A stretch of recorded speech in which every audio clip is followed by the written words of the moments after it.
Good morning, students. Welcome back to Sri Ramanuja Vidya Mandir. Myself, Pushpata, the English faculty. We'll get along with English grammar today. I was explaining you in the previous class the difference between a functional grammar and structural grammar, and I've also told you the importance of functional grammar. You must have remembered. I've explained you graphology, which is learning script, then phonology, how to pronounce, and then morphology, how to build words, and then I've also told you syntax, which means to frame sentences, and semantics, to understand the sentences which you have framed. So we were getting along with it, and today we'll continue with the remaining part of the grammar. Well, for your oral language, I've already told you, students, there's a difference between subject and language. Subject is a consumption of knowledge. Language is the presentation through a media, your knowledge. You present your knowledge out. It's an output. So, ultimate goal of language is oral skills, to speak well. Now, for your oral language or for your speaking skills perfection, these are the things what are required, right? So, here comes, I've given you over here, phonological skills, which means awareness of sounds such as syllables and rhymes. Syllable, must have heard this word, and you also have a part for your grammar syllabus for your inter first year in your exam. Identifying the syllables. So what is syllable? Syllable is a sound. Say for example, when you say Q, did you notice, students, when you are saying Q, you are using two syllables for a single letter. K, U, Q. You are using two syllables, K and U, which is Q. But when you are saying ka, though it is three alphabetical word, you only use one syllable, ka. Okay? So this is syllables. Phonetics will teach you pronouncing the words. They teach you how to produce the pronunciation of the words, how to, when the words are built, how they pronounce, what are the silent letters, also consonants, and how the syllables variate. When you say S-I-T, you say sit. But when you add E, S-I-T-E, it becomes sight. So all this, you know, when you learn the procedure of phonetics in phonology, you understand. So phonological skills is the awareness of sounds. Next is morphology. Fine. This is the first one and this is the second one when you're learning. Graphology, I've already told you, it's learning script. We've completed that. Now for your oral language I'm speaking about. So I've not touched graphology. I'm only going with phonology. Phonology is how to pronounce, and morphology, how to combine the words or how to frame words. I've already told you in the previous class, prefix, root, suffix, and all these things. How you are going to build words and how you are going to pronounce. Just now I told you SIT is going to be sit, but when you add a E, it's going to become sight. CUT is going to become cut, but when you add a E, it's going to become cute. Can you see? When a E is added at the end of the word, you pronounce the vowel not in a vowelic syllable or a vowelic sound, but in an alphabetical sound. I is E. A is A, I is E is A. You pronounce it as A. I will teach you. I'll come to the chapter. You have a chapter on it in your grammar for your first year intermediate. I'll teach you all those phonetics transcriptions. So when I'm teaching you, you will understand that. So this is when I say SIT, I's pronunciation is E. Okay, I phonetic is E. So it is not E is not E. E is A. I is E. So SIT, sit. But when you add E And when you write it as SITE, you don't pronounce it as anymore sit, but you say sight. Can you see? I is pronounced as alphabet. I.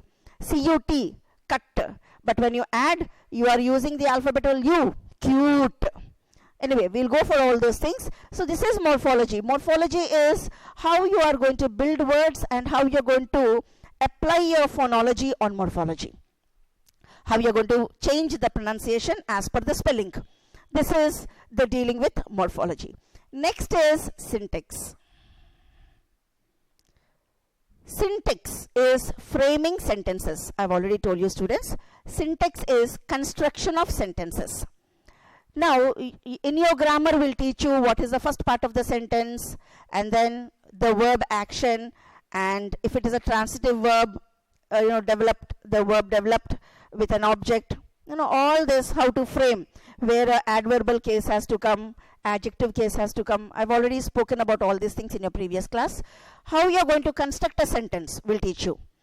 So that is syntax, nothing but syntax. Syntax is understanding word order and grammar rules. Just putting all the words together doesn't make a sentence. A sentence is a group of words which makes complete sense. That is a sentence. So when you're arranging the words, they should give you a meaning. The word should be arranged in such a way, in such a order, that they should be meaningful. So what rules are applied? How are you going to apply your rules of grammar? Like parts of sentence, kinds of sentence, parts of speech, a big part in the grammar. Tenses, the verb, according to the situation or according to the time. Tense is nothing but time. According to the time, how the verb changes its forms. All these rules, grammar rules, will teach you, and with the help of the grammar rules, we will make you build or construct sentences. So this is called syntax. Now coming up to semantics. Semantics or vocabulary. Okay, you build a word and you are going to understand the meaning of the word in your primary language when you're learning a secondary language. Say for example, English. Your teacher in your elementary levels or your kindergarten level, she will show you a cat picture and she says C-A-T, cat. And when you see that picture, you'll immediately translate that word into your mother tongue, pilli or billi. Immediately you'll understand. So understanding the meaning of the words and phrases and sentences. Students, it is understanding. Whatever word is taught to you, new words, you're building vocabulary. How are you building vocabulary? By making the foreign words familiar, familiar words friends. I've told you this previously. Foe, familiar, friend. So you're using all the various foreign words and you're getting accustomed to it, and then you are putting them in your daily usage. So this is understanding the meanings. So semantics always deals with understanding. Now, even sentences. You have constructed a sentence and then you are going to understand the meaning of the sentence. Just making a sentence is not the thing. I've told you previously also, when your teacher asks you to read from your textbook, you pronounce it very, very nicely. You're very good in your phonology. And you're nicely reading it. You're writing it. But then you don't understand the meaning. Okay, I'll give you a very good example on this. Sorry. I'll give you a good example on this. Just have a look. Syntax is the study of sentence and phrases and the rules of grammar that sentence obey to learn how to construct a sentence. Now, in syntax, you are framing the phrases and the words together in a grammatical order and you're constructing a sentence. So this is called syntax. It's purely to learn to construct a sentence. To learn how to construct a sentence. When this is syntax, syntax is helping you how to make a sentence. But semantics is the study of sentence meaning. Semantics is a study of sentence meaning. Now, when you construct a sentence, you should understand it. If you don't understand, it's of no use. You understand? So, sorry.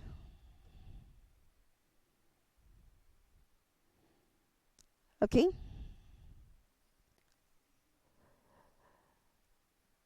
We are getting along with this And now we are going with this. Syntax is the study of sentence and phrases and the rules of grammar. I'll just explain you, I'll just give you a small example. He dash his breakfast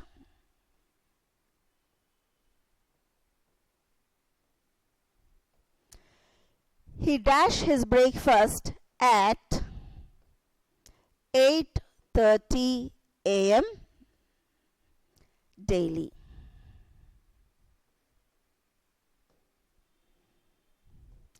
Now, I gave this question 1 year for a weekend exam, and this is not this is for tenses I've given, and I've used a be form. You know what are the be form, students? Is, am, are, was, were, has, have, had, been, being. Now I've asked the students to fill the blank with a be form. Now when the papers came for evaluation, I've got the answer like this for one paper. He eats his breakfast at 8:30 daily.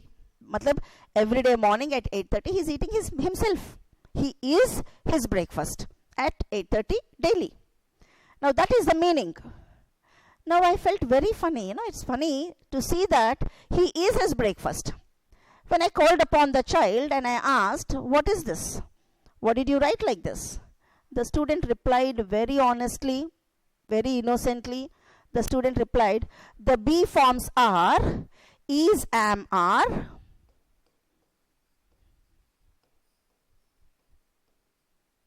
was, were, has, have, had,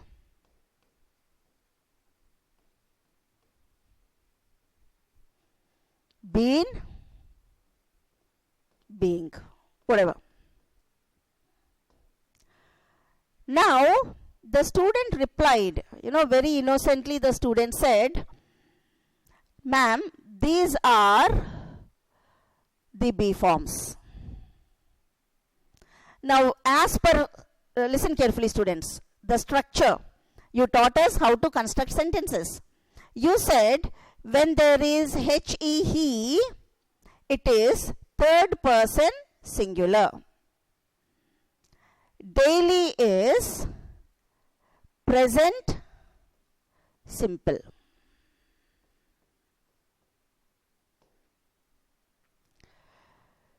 Now for third person singular, present simple, you ought to use only singular forms. Okay, forget about third person singular. We'll first come to daily. Daily is a routine. So for routine, you are always going to use simple present. And simple present means only present tense. So no past tense. No question about this. No question about this. So she did not go till the next part also. She just went with this part. She said, okay, past tense. No. Third person singular. Are is plural. That's also not there. Now first person, we have to use am. Only for first person usage, we have to use am. And for the third person singulars, is going to come. So no question of am. We are not going to use it. Then is. Why not is the right answer? See, structurally, syntax is correct. Structurally, she has seen that it's third person singular. It is taking a present simple form. And so the be forms are these. And in the be forms, why should I only use has and why not is the question. Where's the answer? When you are speaking English, you understand the meaning of the sentence. He can't become his breakfast now. He possesses breakfast. Then I have to tell the three kinds of verbs. The three kinds of verbs are, verb forms are action, state of being,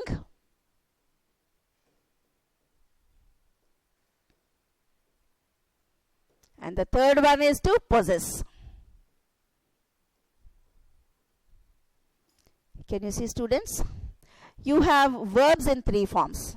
The first one is action. Action like run, jump, etc. Sorry. It's just like, okay. So, it's just like run, jump. So, these are action words. When there is an action word, these will become helping verbs. You have learnt about all these things. They become helping verbs, or you can also call them as auxiliary verbs, supporting verbs. Now, when there is no action word, we call them as be form. When there is no action word. Then, the same helping verbs will act like main verbs. Say, for example, state of being. What is a state of being? It is, am, are, was, were. They are the state of being. What are possessives? The possessives are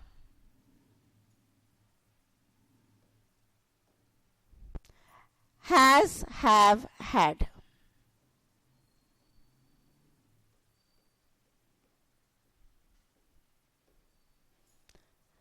Now you must have understood, students,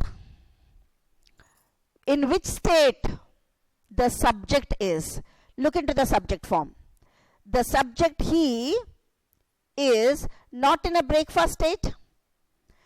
He is possessing breakfast. So, has, have, had has to come.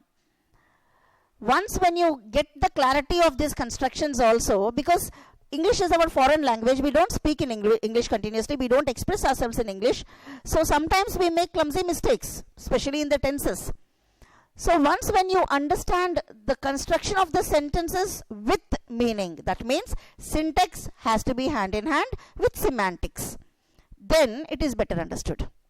Now, he is his breakfast means he is he in the state of breakfast? No, he is possessing his breakfast. So, this is not going to be the answer because it's third person singular and because he is possessing, he is having breakfast. Possess means he possesses a car, he has a car. So, like that, he has his breakfast at 8:30 daily. Now, you must have understood, students, when I am saying what is the meaning of semantics. Semantics is nothing but understanding the meaning of those words or phrases or sentences. Only learning the construction of sentences will make a clumsy grammar. When you try to get the meaning of it, then it is called semantics. We've learned about all these things previously. Now coming up, so now you understood what is syntax, understood what is semantics. Pragmatics. In this pragmatic world, practical word, everything in usage. Everything has to be in a usage. So this is pragmatic. I'll just give you the definition. Pragmatics is the study of sentence meaning in context. Example. Here you have studied how to make a sentence. The boys were hurting the dog in the park. Okay, you have a subject. You have the verb in continuous form. Can you see?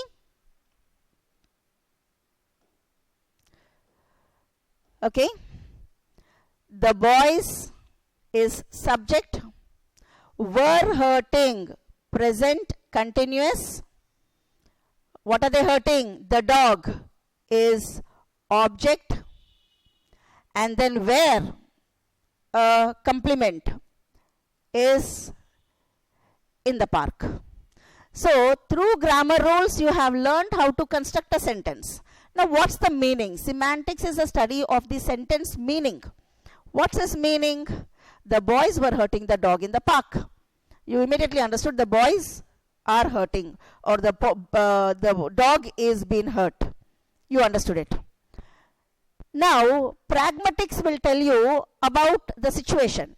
What is the situation? The boys were hurting the dog in the park. It describes the nature of the boys, that they were cruel or the dog is undergoing a pain.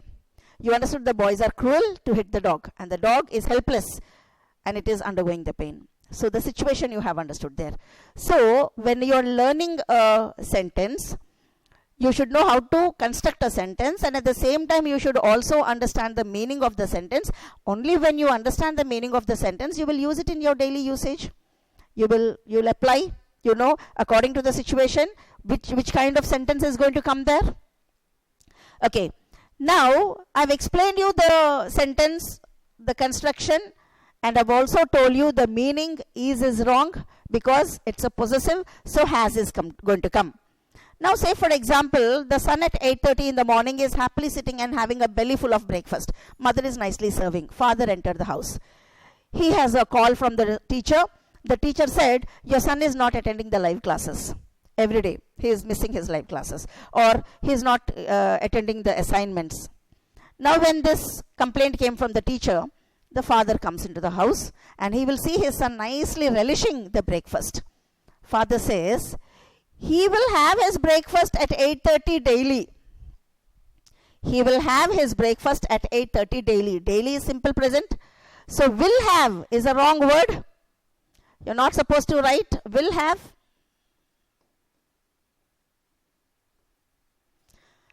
According to the grammar, will have is wrong, but according to situation, it is correct. He will have his breakfast. Can you see that sarcasm? Can you see the taunting? He will have his breakfast daily at 8:30, but he will not go and attend the classes. That's the meaning. This is pragmatics. I suppose you must have understood all this, students. Now, whatever you learn, ultimately, no doubt, it is only to improve your speaking skills. It's ultimately to improve your communication skills. But frankly speaking, we are more worried about improving our percentage, scoring good marks. Well, I need to teach grammar and I need to apply a lot of time for your grammar classes also, because you ought to know excuse me, you ought to know the pattern of your paper. You can see here, students, your model paper I'm just going to discuss with. Section A is literature part, which is for 40 marks. Remember, your prose, poetry, non-detail is only for 40 marks. Then is your comprehensive passage, which is reading skills. Section B is reading skills, which is for 10 marks. And section C, which is your grammar, is for 50 marks. Half the paper's weightage is grammar only in your inter first year paper. So please remember, students, you ought to give a due importance to your grammar. Otherwise, you are going to lose all that, half the percentage, half the marks. So that is the reason why, first of all, I wanted to teach you the importance of grammar. I want to give you the basics of grammar, and then based on your paper, based on your model paper, we are going to start the grammar, so that one side you will be learning or improving your communication skills, which is helpful for your competitive exams, and at the same time for the IPE, for your inter first year English paper, 100 marks paper, 50 marks is grammar. We will see that you will, 50 out of 50 you will be able to score, maximum. We'll try to go for it. Now coming to the first section, which is section A, literature. Section A is literature, which is only for 40 marks. Prose, poem and non-detail. Now look into your first one, your first question, and your second question is annotations. Annotate. What is the meaning of that? Reference to contest. I don't know if you have had this in your previous classes, or if it is going to be the first time for you. For ICSE students, you have annotations. But for CBSE and state board students, if at all your schooling till 10th standard is CBSE and state board, I suppose you must have not heard about it. Anyways, we'll have what all this is. So before I could conduct the exams, I will give you some exercises and I will make you accustomed of it. Annotate is reference to contest. Means you'll be given a sentence from your prose or from your non-detail. Any sentence will be picked up and will be put on the paper. Now the minute you see the sentence, the lesson or the chapter must strike your brain. Yes, this lesson is from so and so poem. This is from so and so prose. Immediately that must come into your brain, or else all your marks are wiped off, because you go on describing the wrong point. So unless and until you recognize or identify the sentence of whichever chapter it belongs to, you will not be able to score marks. So this is annotations. The minute you see the sentence, you should be able to identify from which chapter it came. Then you are going to write, these lines are drawn from so and so lesson written by so and so, or so and so poem written by so and so. 1 mark. Then explanation of the sentence. Now, in which context, who spoke those words, to whom they spoke the words, what is the meaning of the spoken words, or why he has to speak those words. This is explanation. And then that is for 2 marks. When you explain, you'll be getting 2 marks. And then the next 1 mark will be for your refusal, or you can say what it relieves. What is the intellect meaning about it. So thus, say for example, you got a line about which pillage, which pillage with what is that, the beehives, which pillage with merry return home, the beehives, they pillage or they loot, they boot on the velvet buds, and they consume the nectar, and they come back very, very proudly, very happily. They come back to the king's, that means here it is the beehive, but Archbishop says he comes back to the emperor's tent.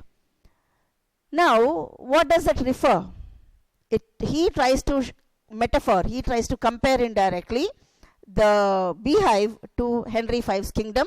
So in the reference, or in the last part, you will say it shows how bravely the beehives has gone and looted the garden, the velvet buds. In the same way, the soldiers will go courageously, battle against France, and very happily they will come back with a victory to their empress, to the kingdom.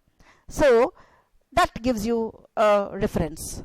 So like that, you are any 2, you will be given 4. Out of that, any 2 you will choose, and you will write, each carrying 4 marks. Next is your questions and answers. Short questions and answers, we know this. You are able to write whatever the question is given.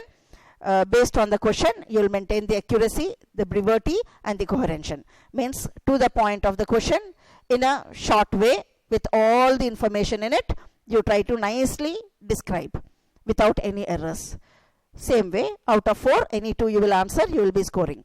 Then is the last one, that is essay question. This comes from your non-detail. Any one, 3 questions will be given, any one you have to answer. Now this is your literature part. Then we will come to the section B, reading skills.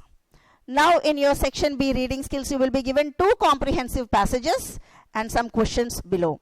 On your own, you have to read, you have to understand, and then how do we know that you have understood?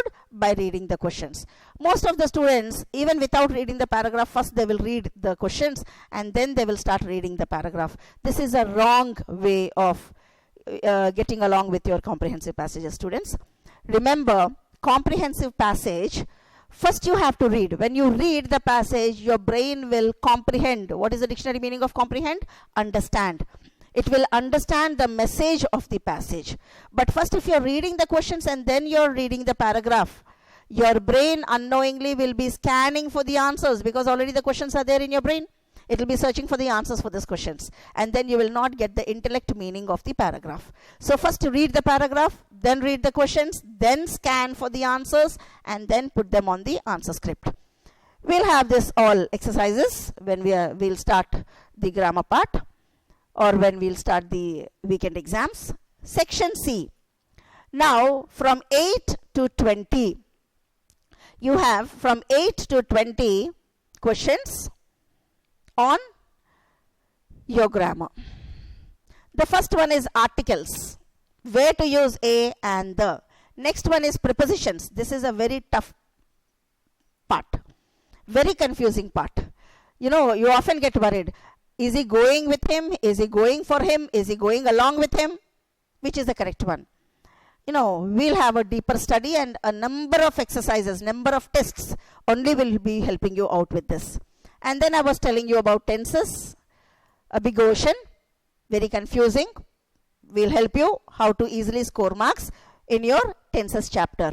Rewrite the sentences as directed. We can also call them as transformation of sentences. That means they'll give you a sentence and they'll ask you to change into passive voice, or they'll give you a sentence and they'll say change into indirect speech or direct speech, or they will say add a question tag, or they will say degrees of comparisons, positive to comparative or a comparative to superlative. They will ask you, and as per asked in the bracket, you have to change, each carrying 1 mark. Then is correction of sentences. There'll be some errors, maybe a preposition error or a tense error. You have to see where the error is and you have to rewrite the sentence in a correct way. This is the next part, which also carries 1 mark. Then is make sentences with 3 phrases. They will give you 6 words. Out of that, any 3 phrases you will take, and you have to make sentences on your own. And they should be meaningful sentences. Remember, when you're making sentences, supposing it is saying, Tridius, he is Tridius. Who understands what's the meaning? No, according to the meaning, your construction of the sentence must be perfect. We'll go for all that also. Then, identify the silent consonants. Just now when I'm explaining you phonetics, I was telling you students, identify the silent consonants. We'll give you words, and in that word, which consonant is not having a syllable, which is silent. You have to understand. The next one is identify the parts of speech of the underlined words. Identify the parts of speech. This is another big part. Where first I will teach you sentence, I will teach you the parts of sentences, I will teach you the forms of sentences, kinds of sentences, and then we will go with parts of speech. Because even when we are getting along with the classes of grammar, you don't just go with a marks orientation, students. Remember, whatever you learn, you should have a clarity. Otherwise, there will be a clumsiness and you will lose marks, no matter how much nicely you are working on it. So with the clarity, slowly but perfectly, we will try to go with. Or I feel it is better when the offline classes start, you will be able to share, you will be sitting with me, we will be working with it. A number of exercises we will give. We'll plan up, don't worry about it. So here we go with the parts of speech. The 8 parts of speech. And then match the words with their meanings. This is purely your text. Okay? From your text, they will give you some words and their meanings. You have to match the word with their meaning. Okay. Next is the charts. You will be having a pie chart or a flow chart or a tree chart, and looking into the chart, you must be able to construct a paragraph. Or they may ask you, they may give you a paragraph, and after reading the paragraph, you have to make a chart in a short form. Okay, this is one part. Then change the transcriptions into words. Transcriptions, phonetics. Every vowel and every consonant has a phonetic transcription. I will teach you. For 24 alphabets in English has 44 sounds. And how to put those transcriptions together, and then how to spell them into English words. And once when you're aware of this, you can go with any number of foreign words and you can check the pronunciations in your grammar. We'll have an exercise on that also. Or else the choice for that is odd syllable. They will give you 3 words and they will say which syllable is odd. Say for example, car pronounces as k. Character, though it is ch, it is going to be pronouncing as k, character. But chair is going to be pronounced as cha. This is the odd word. Odd syllable. No, we'll have that. Then is write number of syllables of any 6 words. They will give you 10 words and you have to break the words, and you should see how many syllables they are made. Car, pen, t. Okay, so you try to count the syllables. Next is complete dialogue completion. They will give you dialogues between 2 people, and according to the situation, I've just now told you pragmatics, how your construction must be. In a sarcastic way, in a funny way, in a serious way. According to the situation, you should know how to frame sentences. So this is what is about your model paper. So students, in the next class,